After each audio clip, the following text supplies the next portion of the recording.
RM1, it's 9 o'clock.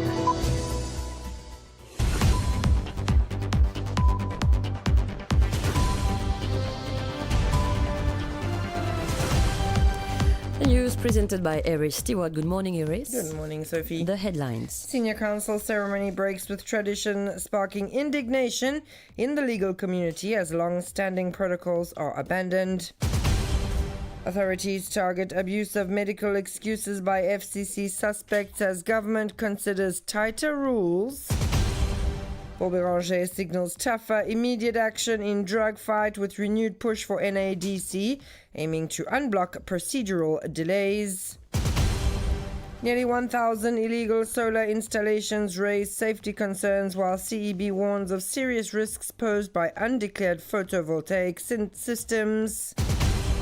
In world news, Thai-Cambodian border tensions flare after deadly clash fuels escalation in the long-disputed frontier zone.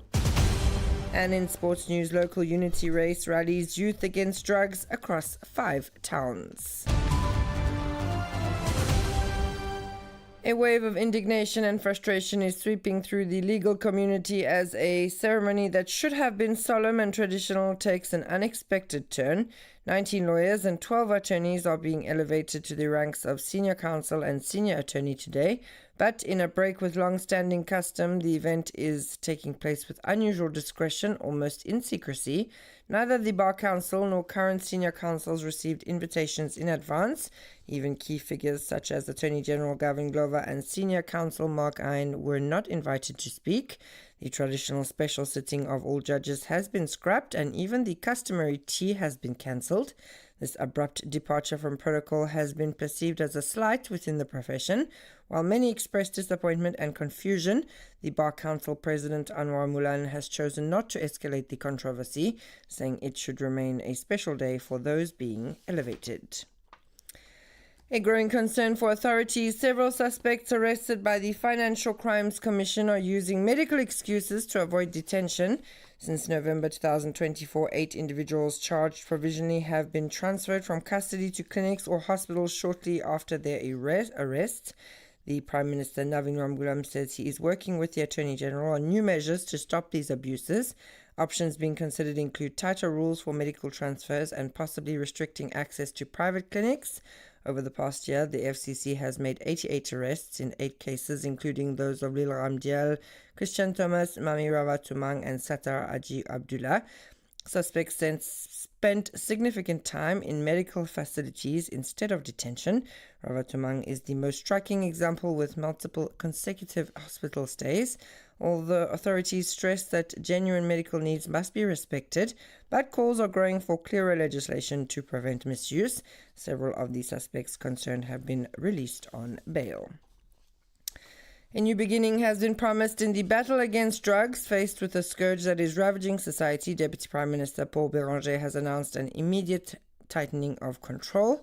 The announcement was made yesterday at the Plaza. A crucial meeting within the NADC, the National Agency for Drug Control, is therefore planned to unblock procedural obstacles. And traditional Mauritian regatta, Creole, fine dining, and a major concert with well-known local artists. It didn't take more to draw huge crowds to the Maibu waterfront for the final day of the Festival International Creole, a day spent with family or friends in pure Creole tradition.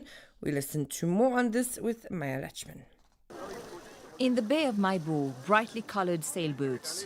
The crowd eagerly anticipates the start of the Grand Regatta. Half an hour before the race begins, the crews meticulously prepare their boats, adjusting the sails and fine-tuning their strategies. More than just a sport, it's a passion passed down from generation to generation. I come from Cap Malheureux to participate in the regatta. All fishermen and all those working at sea are present here today. We are a team, the men are on the boats, and we are here. A little further away, under a tent, the public is invited to a Creole gastronomic festival. There is a wide variety of local Mauritian dishes on offer, ones that you don't get to taste every day.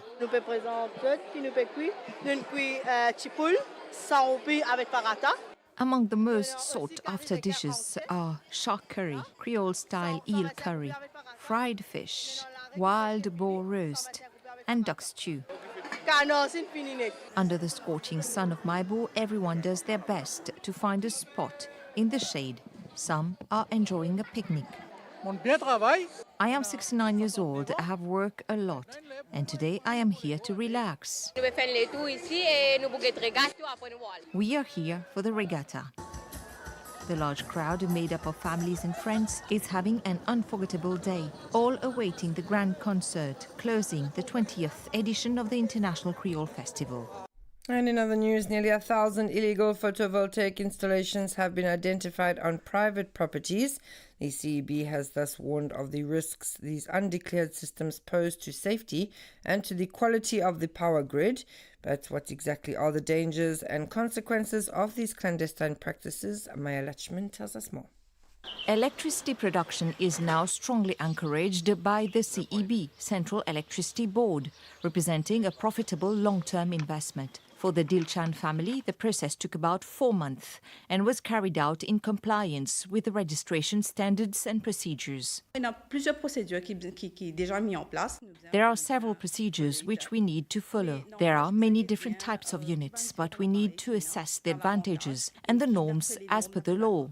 According to the CEB, nearly 1,000 individuals have installed illegal systems. These unauthorized connections pose a danger to residents, technicians, and the entire electrical network. It can cause electrocution, cause damage to appliances, or even cause fire if norms have not been respected. If a system is exporting electricity on the CEB network and the CEB does not know about it, it can affect the quality of electricity being supplied by the CEB. Also, technicians doing maintenance on the network risk electrocution because they do not know about the photovoltaic system which is exporting electricity on the CEB network. Any electricity production installation must be registered. Failure to comply may result in a fine of up to 100,000 rupees and a prison sentence of up to 5 years. Those who have not yet registered have until January 15, 2026 to do so. It's 9:08. You're listening to RM1. When we move to international news, tensions have escalated on the Thai-Cambodian border after Thailand launched airstrikes against Cambodian positions. The Thai army says the action followed an early morning attack by Cambodian troops that left 1 Thai soldier dead and 4 wounded. Cambodia, however, accuses Thailand of initiating the confrontation by firing tank rounds. Meanwhile, the two sides continue to trade blame over the latest flare-up in the long-disputed border region. And finally, in sports, the Ministry of Youth and Sports yesterday organised a unity race across 5 towns to say no to drugs. The race started in Cupip and ended in Rosehill. The Cupip team claimed first prize. Several prominent figures were also present to support the many participants. Deputy Prime Minister Paul Béranger called on young people to turn to sports in order to keep away from harmful influences. He also announced that the NADC will begin a fresh start in the national fight against drugs in the coming days. That's all from me this morning. Thanks so much for tuning in. Stay tuned now